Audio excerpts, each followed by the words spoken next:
My name is Carol, and I'm 22 years old. I just graduated from college, and I've got a story to tell you about my house, well, technically, my mother's house.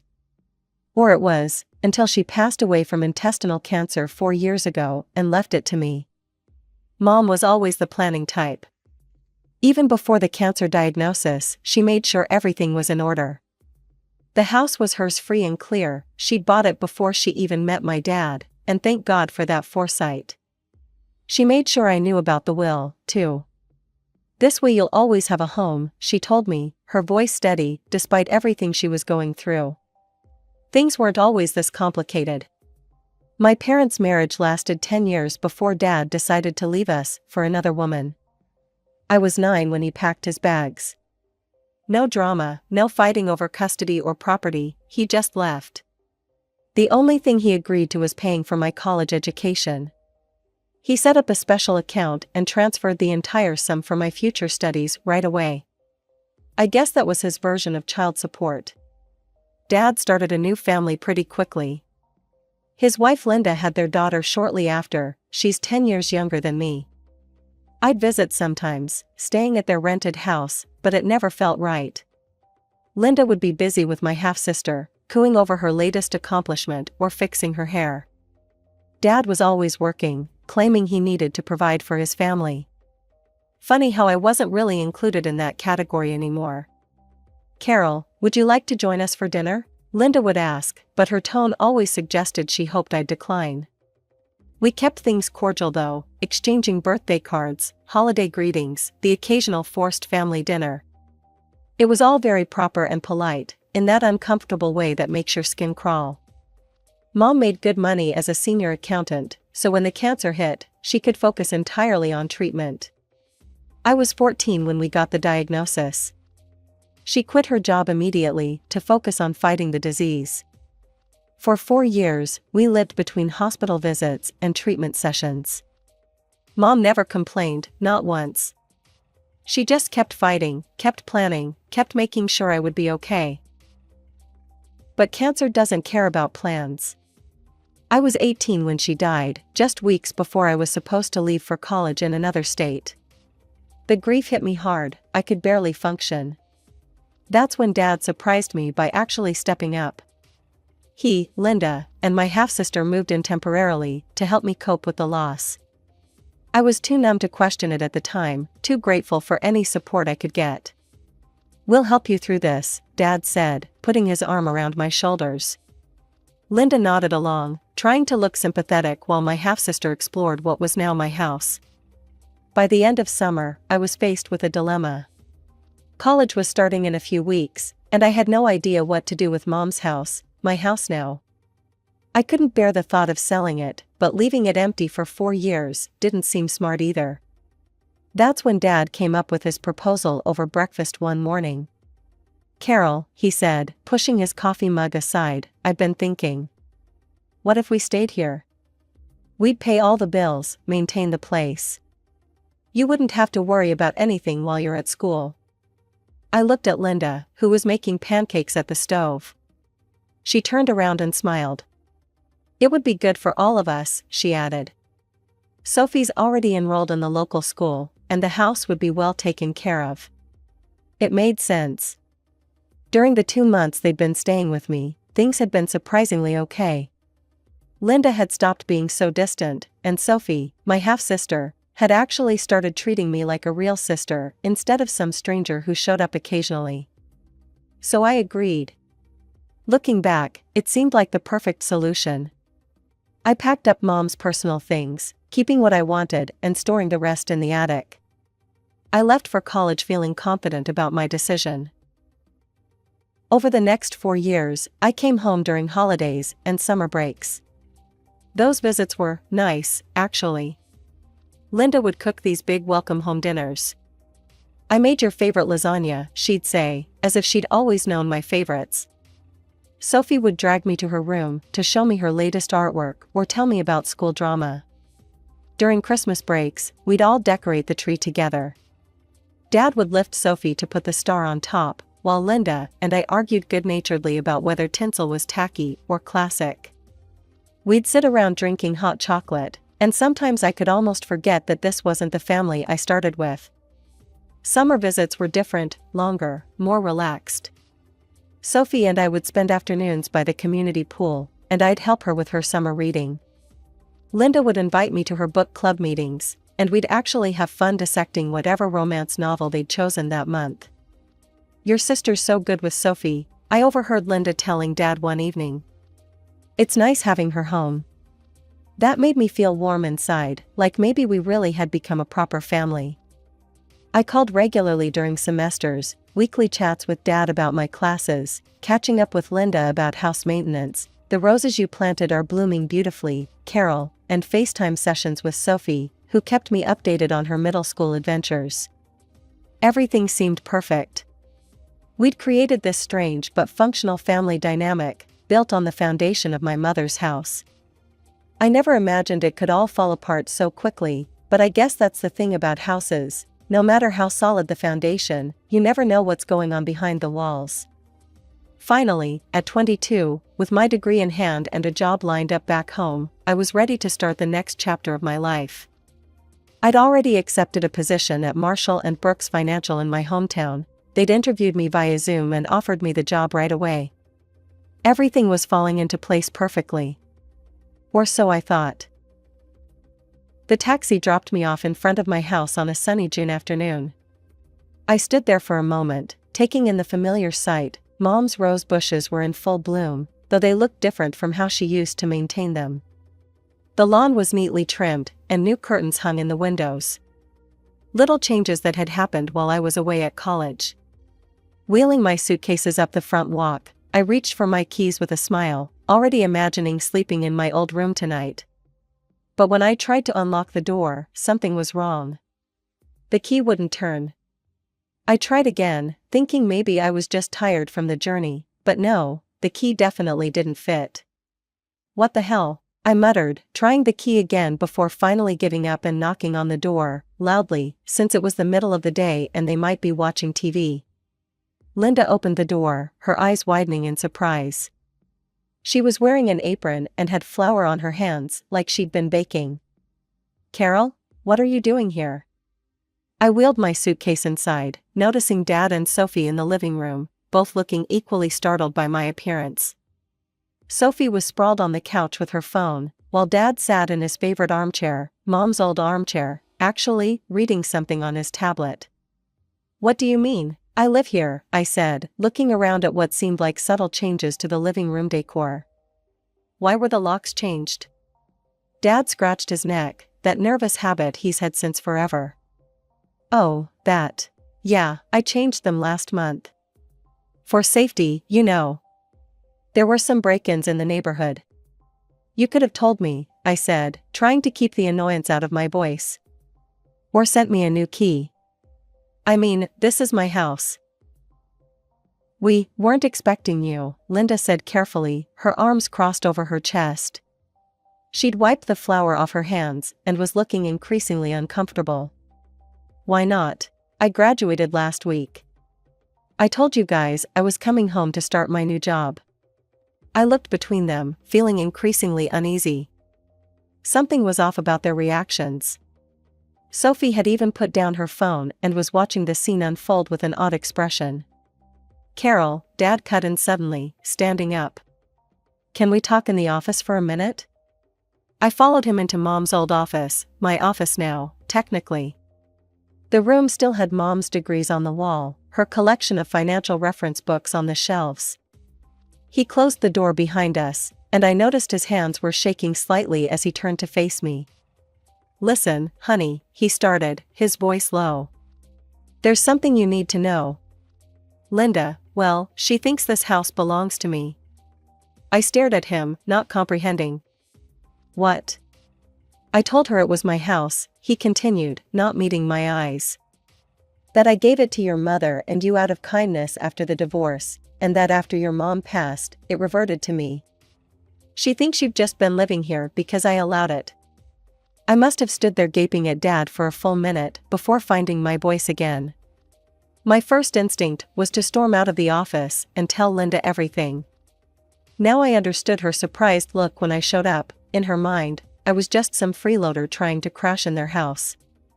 I have to tell her the truth, I said, moving toward the door, but Dad caught my arm. Please, Carol, he begged, his voice barely above a whisper. Just give me a little time.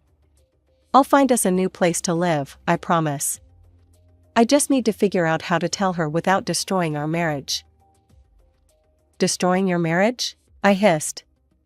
What about what you're doing to me? He pulled a set of keys from his pocket, holding them out like a peace offering. These are for the new locks. Please, sweetheart. Just a few weeks, that's all I'm asking. Let me handle this my way. I took the keys, feeling sick to my stomach. Fine, I said finally. But this is insane, Dad. You know that, right? He nodded, relief washing over his face. Thank you, honey. I'll make this right, I promise. But things started going downhill immediately. At dinner that night, the atmosphere was thick with tension. Linda kept shooting me these looks across the table, all her previous warmth gone. The woman who used to bake my favorite cookies and invite me to book club now acted like I was a stranger who'd wandered in off the street. More potatoes, Dad? Sophie asked, completely oblivious to the tension. Would anyone mind if I redecorated the living room? Linda asked suddenly, not looking at me. The current setup is a bit dated. I gripped my fork tighter, knowing she was talking about Mom's furniture arrangement. Dad coughed awkwardly and changed the subject. The next morning, I was making coffee when Linda cornered me in the kitchen. She was still in her robe, hair uncombed, but her eyes were sharp and focused. Carol, she said, leaning against the counter. I think we need to talk about your plans. My plans? Yes. When are you planning to look for your own place? She asked it casually, like she was asking about the weather. Now that you have a job lined up, you should start thinking about moving out. You're a grown woman now, after all. I took a slow sip of coffee, counting to 10 in my head. Actually, I've talked to Dad about staying here for now. He's fine with it. Linda's lips pressed into a thin line, and for a moment, I thought she might argue. Instead, she just turned and walked out of the kitchen, leaving me alone with my cooling coffee and a growing sense of dread about how this was all going to play out. The next 2 weeks were like living in a hostile environment. Linda's attitude shifted from cold to downright passive-aggressive. She'd accidentally wash my clothes with colors that would bleed, claiming she forgot which laundry basket was mine. She'd cook family dinners, but conveniently make just enough for 3 people, acting surprised when I came to the table. When I tried to watch TV in the living room, she'd suddenly need to vacuum right there. If I was using the kitchen to make breakfast, she'd barge in and start reorganizing the cabinets, muttering about how some people never learned to keep things tidy.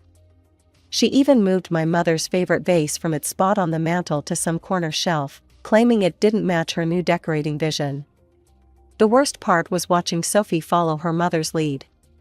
My half-sister, who just weeks ago had been sending me memes and calling me for advice about boys, now rolled her eyes whenever I entered a room. She started calling me that girl when talking about me to her friends on the phone, loud enough for me to hear. Despite the tension at home, my professional life was taking off. I visited Marshall and Brooks Financial, where they showed me my future workspace, a nice corner desk with a view of downtown. My future colleagues seemed friendly and welcoming, especially Sarah from the risk assessment team, who offered to take me to lunch. When do you start? She asked over sandwiches. 2 weeks, I replied. Just enough time to settle in at home. That evening at dinner, I shared my start date with the family, trying to maintain some semblance of normalcy. They showed me my office today. I start in 2 weeks. Linda's fork clinked against her plate as she set it down with exaggerated care. Well, isn't that wonderful? Once you get your first paycheck, you can start looking for your own apartment. I know of some nice complexes across town, very affordable for young professionals. I caught Dad's pleading look across the table. His eyes seemed to beg me to keep quiet, to maintain his lie just a little longer. I stabbed at my peas and said nothing. To avoid the tension at home, I started reconnecting with old high school friends.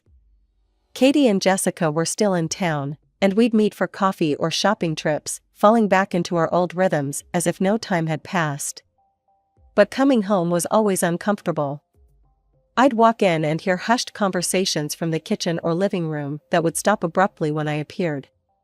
Dad and Linda would spring apart like guilty teenagers, papers would be hastily shoved into drawers, and fake smiles would plaster themselves across their faces. Saturday morning, I woke up to an unusually quiet house. No sound of Linda's weekend meal prep in the kitchen, no Sophie's music blasting from her room, no Dad watching sports on TV. The silence felt wrong somehow, like the calm before a storm. I padded downstairs in my pajamas, checking each room as I went. The kitchen was spotless, not just clean, but unused since the night before. The living room was empty, the throw pillows perfectly arranged on the couch. Sophie's boots, usually cluttering the entryway, were gone. Even Dad's car wasn't in the driveway. I checked my phone, no messages, no notes about where everyone had gone. My first thought was that maybe they'd gone out for breakfast, but something felt off. They never went out for breakfast without at least leaving a note. Even during these tense weeks, they'd maintained that basic courtesy. I tried calling Dad first, but his phone went straight to voicemail. Weird. I tried a few more times with the same result, that automated voice telling me the person I was trying to reach was unavailable. A knot started forming in my stomach. Finally, I called Linda. She picked up on the fourth ring, just as I was about to hang up. "What do you want?" Her voice was sharp, hostile in a way I'd never heard before. In the background, I could hear waves and what sounded like tropical music. "I just wanted to know where everyone is," I said, caught off guard by her tone. I woke up and the house was empty. She laughed, an ugly, mean sound that made my stomach clench. "Oh, didn't we tell you? We're in the Maldives. First-class flights, luxury resort, the works. We didn't mention it because, frankly, we didn't want you tagging along and expecting us to pay for you too. Not that you'd know anything about paying for things yourself." "What? I wouldn't." "Save it," she cut me off. "I'm sick of this whole situation. You're nothing but a lazy freeloader, living in our house like you own the place. Your father might put up with it, but I'm done. Do you know how embarrassing it is to have a grown woman living in our house, eating our food, using our utilities?" My hands were shaking so hard I could barely hold the phone. I sank into one of the kitchen chairs, my mother's chairs, actually, my legs suddenly too weak to hold me up. "Linda, No, you listen to me," she snarled. "Your father never loved you, you were just an obligation. He already wasted enough money on your college education, and now you're squatting in our house like some entitled princess. Well, I've had enough. Did you think you could just live here forever? Mooching off us while we work hard to maintain this home?" I could hear Sophie giggling in the background, and Dad's muffled voice saying something I couldn't make out. The betrayal felt like a physical blow. "When we get back," she continued, her voice dripping with venom, "I want you gone. Do you understand me? Pack your things and get out of our house. If you're still there when we return, I'll throw you out myself. And trust me, I won't be gentle about it. I don't care where you go, live on the street for all I care. You're not our problem anymore. And don't bother trying to call your father. He agrees with me, he's just too weak to tell you himself. We've already blocked your number. Have a nice life, Carol, or don't." I really couldn't care less. The line went dead. I sat in that kitchen for what felt like hours, fury slowly replacing shock. They were living in my house, the house my mother had worked for, had left to me, and they had the nerve to call me a freeloader? To try to throw me out? Well, I'd had enough of playing along with Dad's lies. I blocked their numbers on my phone, my hands still shaking, but now with anger rather than hurt. Then I started methodically going through the house, gathering their belongings.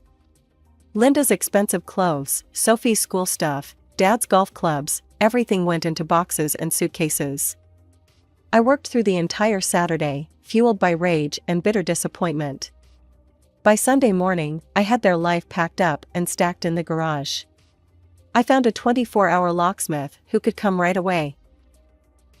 He worked quickly, replacing the locks on all the doors. It cost a small fortune, but it was worth every penny. When he finished, I handed him my credit card, feeling a strange sense of satisfaction as I clutched the new keys. Monday morning, I started my new job at Marshall & Brooks. For 2 weeks, I threw myself into work, learning the ropes, making new friends, trying not to think about the confrontation I knew was coming. I kept their stuff in the garage, but I rearranged the house back to how Mom had it, removing every trace of Linda's decorating vision. Then came that Friday. I pulled into the driveway after work to find them standing there, Dad looking nervous, Linda red-faced with fury, and Sophie hanging back with a scowl. They must have just gotten back from their vacation. Their suitcases were still in their rental car. Linda started screaming before I even got out of my car. "How dare you change our locks? How dare you lock us out of our own house?" I walked calmly past them to unlock the door. Linda followed, still yelling. "We're calling the police. This is breaking and entering. This is our house." I turned to face them, something inside me finally snapping. "No, Linda, it's not your house. It never was. This house belongs to me. My mother bought it before she even met Dad. She left it to me in her will. The only reason you've been living here is because I allowed it, temporarily." Linda laughed, but it was an uncertain sound. She looked at Dad. "Tell her she's lying. Tell her this is our house." Dad wouldn't meet anyone's eyes. He just shrugged, his shoulders slumping. "She's telling the truth. The house, it was always hers." I watched as the truth sank in, as Linda's face transformed from rage to calculation in a matter of seconds. Her entire demeanor changed, like a switch had been flipped. "Oh, Carol, sweetheart," she said, forcing a laugh. "You didn't think I was serious on the phone, did you? I was just joking. You know how I can get sometimes. All that sun and those tropical cocktails went to my head." "Stop it," I said quietly, but she kept going. "We're family. Remember all those nice times we had? The book club meetings, the holiday dinners? We can have that again." She took a step toward me, arms outstretched like she was going to hug me. Dad jumped in then, his voice thick with emotion. "Princess, I'm so sorry. I know I handled this all wrong, but I love you. You're my daughter. Please, can't we work this out?" I looked at him, really looked at him. The father who left when I was 9. Who paid for my education but missed my life. Who lied about my house, my inheritance, my mother's legacy. Work what out, Dad? The fact that you lied to your wife about owning my house? Or the fact that you stood by while she planned to throw me out of it? Linda turned back to me with that fake smile. "Carol, let's be reasonable. We can all live here together. We'll pay rent." "No," I said firmly. "We can't. Your things are in the garage. Take them and leave." That's when Linda's mask cracked again. "You ungrateful little bitch. After everything we've done for you, you'd throw your own family out on the street?" I felt oddly calm as I replied, "You just spent what, $10,000 on a luxury vacation you deliberately hid from me? Pretty sure you can afford an apartment." "Carol, please," Dad tried again, reaching for my arm. "I know I messed up, but..." "No," I cut him off. "You didn't mess up, you lied. 4 years. You let your wife believe she owned my mother's house. You watched her try to redecorate it, rearrange it, erase every trace of Mom. And when she planned to throw me out, you said nothing." "I was going to tell her the truth," he protested. "When? After I was gone? After she'd finished making my house her home?" I shook my head. "I'm done. Get your things and get out." I walked inside and closed the door, ignoring Linda's screams about ingratitude and cruelty. Through the window, I watched them loading boxes from the garage into their rental car. Linda was still yelling, her face red with fury.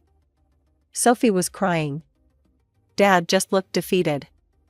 It took them 3 trips to get everything. As they loaded the last box, Dad tried one more time, knocking on the door. I didn't open it. They finally left as the sun was setting. The next day, Dad tried calling from a new number. Carol, please, he begged. We can fix this.